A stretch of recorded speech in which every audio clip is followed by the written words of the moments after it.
Hello dear students, learning is fun channel ਦੇ ਵਿੱਚ ਆਪ ਸਭ ਦਾ ਸਵਾਗਤ ਹੈ। ਸੋ ਅੱਜ ਅਸੀਂ ਪੰਜਾਬ ਸਕੂਲ ਸਿੱਖਿਆ ਬੋਰਡ ਦੇ 8ਵੀਂ ਸ਼੍ਰੇਣੀ ਦੇ ਗਣਿਤ ਵਿਸ਼ੇ ਦੇ ਪ੍ਰਸ਼ਨ ਪੱਤਰ ਦੀ ਬਣਤਰ 'ਤੇ ਵਿਚਾਰ ਚਰਚਾ ਕਰਾਂਗੇ। ਸੋ ਸਟਾਰਟ ਕਰਦੇ ਹਾਂ ਵੀਡੀਓ। ਕੁੱਲ ਸਮਾਂ ਬੇਟੇ ਤੁਹਾਡਾ ਪੇਪਰ ਦਾ 3 ਘੰਟੇ ਦਾ ਹੋਏਗਾ।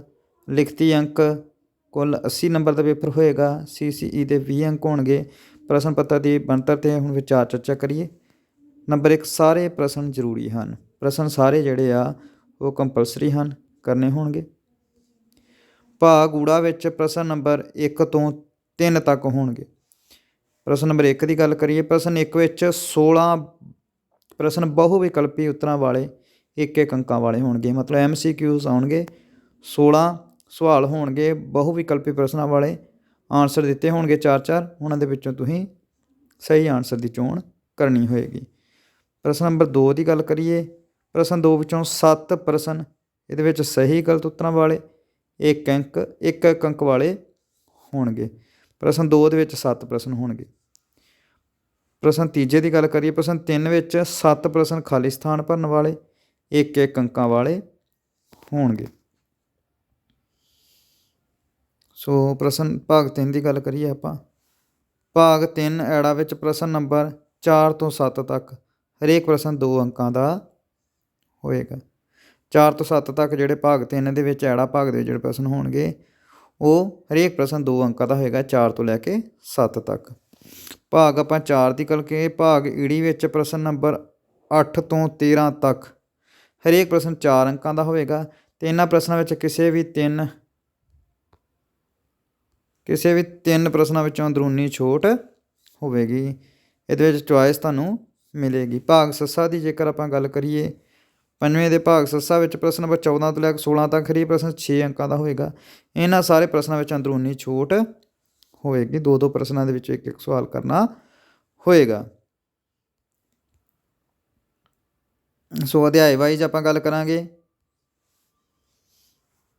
ਲੜੀ ਨੰਬਰ 1 ਦੀ ਗੱਲ ਕਰੀਏ ਆਪਾਂ। ਅਧਿਆਇ ਦਾ ਨਾਮ ਹੈ ਪਰਿਮੇਯ ਸੰਖਿਆਵਾਂ। ਇਹਦੇ ਵਿੱਚ ਕੁੱਲ 4 ਅੰਕਾਂ ਦਾ ਜਿਹੜਾ ਪੇਪਰ ਆਏਗਾ।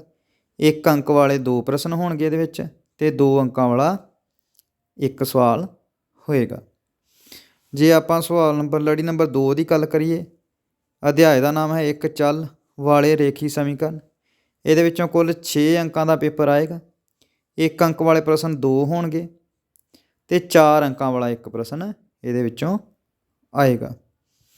ਸੋ ਆਪਾਂ 3 ਲੜੀ ਨੰਬਰ ਦੀ ਗੱਲ ਕਰੀਏ। ਚਤੁਰਭੁਜਾਵਾਂ ਨੂੰ ਸਮਝਣਾ। ਇਹਦੇ ਵਿੱਚੋਂ ਕੁੱਲ 7 ਅੰਕ ਦਾ ਪੇਪਰ ਆਏਗਾ। 1 ਅੰਕ ਵਾਲੇ 3 ਸਵਾਲ ਆਉਣਗੇ।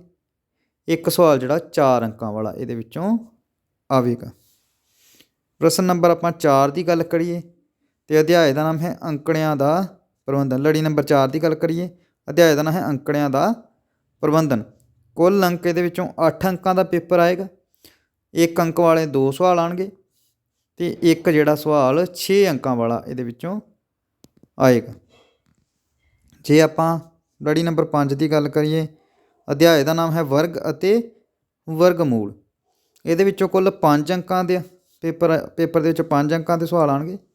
1 ਅੰਕ ਵਾਲੇ 3 ਸਵਾਲ ਹੋਣਗੇ ਅਤੇ 1 2 ਅੰਕਾਂ ਵਾਲਾ ਸਵਾਲ ਇਹਦੇ ਵਿੱਚੋਂ ਆਵੇਗਾ। ਜੇ ਆਪਾਂ ਲੜੀ ਨੰਬਰ 6 'ਤੇ ਘਣ ਅਤੇ ਘਣ ਮੂਲ ਦੀ ਗੱਲ ਕਰੀਏ ਤਾਂ ਇਹਦੇ ਵਿੱਚ ਕੁੱਲ 4 ਅੰਕਾਂ ਦਾ ਪੇਪਰ ਆਏਗਾ। 1 ਅੰਕ ਵਾਲੇ 2 ਪ੍ਰਸ਼ਨ ਹੋਣਗੇ। 2 ਅੰਕਾਂ ਵਾਲਾ ਇਹਦੇ ਵਿੱਚ 1 ਪ੍ਰਸ਼ਨ ਹੋਏਗਾ।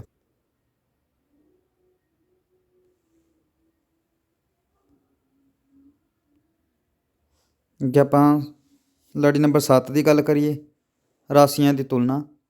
ਇਹਦੇ ਵਿੱਚੋਂ ਕੁੱਲ 8 ਅੰਕਾਂ ਦਾ ਪੇਪਰ ਆਏਗਾ। 1-1 ਅੰਕਾਂ ਵਾਲੇ 2 ਸਵਾਲ ਆਉਣਗੇ ਔਰ 1 ਸਵਾਲ ਇਹਦੇ ਵਿੱਚੋਂ 6 ਅੰਕਾਂ ਦਾ ਆਏਗਾ। ਜੇ ਲੜੀ ਨੰਬਰ 8 ਦੀ ਗੱਲ ਕਰੀਏ ਆਪਾਂ।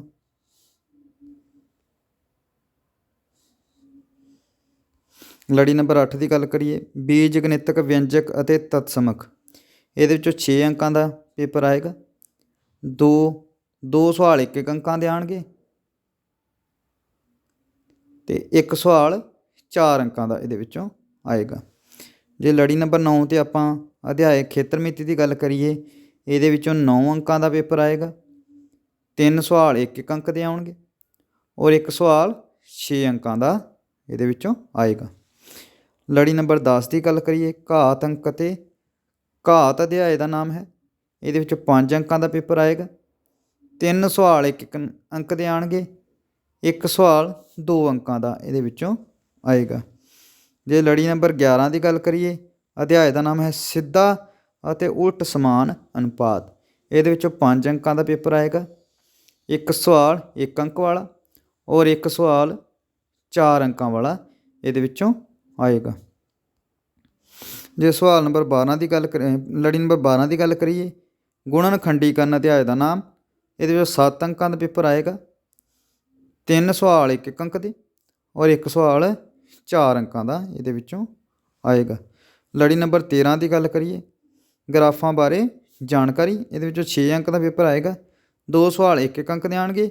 ਇੱਕ ਸਵਾਲ 4 ਅੰਕਾਂ ਦਾ ਇਹਦੇ ਵਿੱਚੋਂ ਆਏਗਾ। ਸੋ ਕੁੱਲ ਜੋੜ ਦੀ ਆਪਾਂ ਗੱਲ ਕਰੀਏ ਤਾਂ ਕੁੱਲ 80 ਨੰਬਰ ਤੁਹਾਡੇ ਥਿਊਰੀ ਦੇ ਹੋਣਗੇ। ਇਹਦੇ ਵਿੱਚੋਂ 1 ਅੰਕ ਵਾਲੇ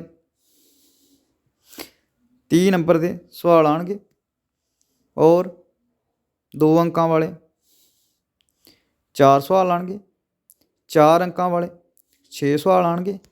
6 ਅੰਕਾਂ ਵਾਲੇ 3 ਸਵਾਲ ਆਉਣਗੇ। ਸੋ ਆਸ ਹੈ ਤੁਹਾਨੂੰ ਇਹ ਵੀਡੀਓ ਵਧੀਆ ਲੱਗੇਗੀ ਔਰ ਕਿਉਂਕਿ ਇਹ ਸਮਾਂ ਬੇਟੇ ਪੇਪਰਾਂ ਦੇ ਵਿੱਚ ਬਹੁਤ ਥੋੜ੍ਹਾ ਹੈ। ਸੋ ਸਾਰੇ ਬੱਚੇ ਵਧੀਆ ਤਰੀਕੇ ਦੇ ਨਾਲ ਇਸ ਤਰੀਕੇ ਦੇ ਨਾਲ ਪੇਪਰ ਪੈਟਰਨ ਨੂੰ, ਪ੍ਰਸ਼ਨ ਪੱਤਰ ਦੀ ਬਣਤਰ ਨੂੰ ਧਿਆਨ ਵਿੱਚ ਰੱਖਦੇ ਹੋਏ ਪੇਪਰਾਂ ਦੀ ਤਿਆਰੀ ਕਰੋ ਅਤੇ ਵਧੀਆ ਨੰਬਰ ਤੁਸੀਂ ਸਾਰੇ ਆਸ ਹੈ ਕਿ ਲੈ ਕੇ ਆਪਣੀ ਜਿਹੜੀ ਪ੍ਰੀਖਿਆ ਵਾ ਉਹਨੂੰ ਪਾਸ ਕਰੋਗੇ। ਸੋ ਫਿਰ ਮਿਲਾਂਗੇ ਇੱਕ ਨਵੀਂ ਵੀਡੀਓ ਦੇ ਨਾਲ, ਇੱਕ ਨਵੇਂ ਟੌਪਿਕ ਦੇ ਨਾਲ। ਤਦ ਤੱਕ ਦੇ ਤੁਹਾਡਾ ਧੰਨਵਾਦ।